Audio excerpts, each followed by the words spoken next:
সুপ্রিয় শিক্ষার্থী, আশা করি সবাই ভালো আছেন। আজ আমি সরল সুদের কিছু অঙ্ক শর্টকাট টেকনিকে করার চেষ্টা করব। প্রথম অঙ্কটি হলো বার্ষিক 20% সরল সুদে কত বছরে কোনো আসল সুদে মূল্যে 5 গুণ হবে। এই অঙ্কটি বহু নিয়মেই করা যায়, আমি আজ সবচেয়ে সহজ এবং শর্টকাট টেকনিকে করার চেষ্টা করব। এখানে দেখুন কত গুণ দেওয়া আছে, 5 গুণ, তাহলে আমরা 5 লিখি, বিয়োগ 1, 5 বিয়োগ 1 যা থাকবে তার থেকে 1 কম, তাহলে কত হয় 4। এবার 4 ভাগ কত পার্সেন্ট দেওয়া আছে, 20%, তাহলে 20 গুণ 100।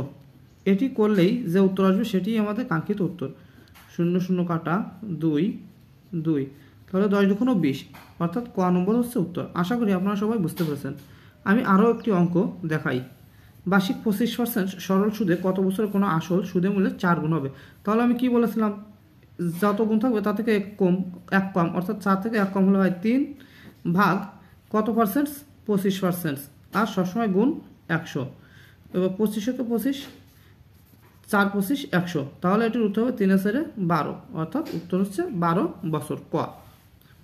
এবার অন্য নিয়মের একটি অঙ্ক, কোনো মূলধন 10 বছরের দ্বিগুণ হয়, বার্ষিক সরল সুদের হার কত?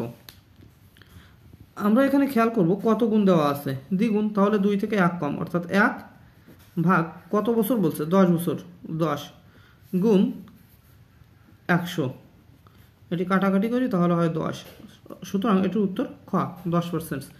যদি আপনারা এই 3 নম্বর অঙ্কটি বুঝে থাকেন তাহলে আমি আপনাদের এটি হোমওয়ার্ক দিচ্ছি, এটির উত্তর কমেন্টে জানাবেন। কোনো মূলধন 20 বছরে দ্বিগুণ হয়, বার্ষিক সরল সুদের হার কত? আশা করি সবাই এটির উত্তর কমেন্টে দেবেন। সবাইকে অসংখ্য ধন্যবাদ।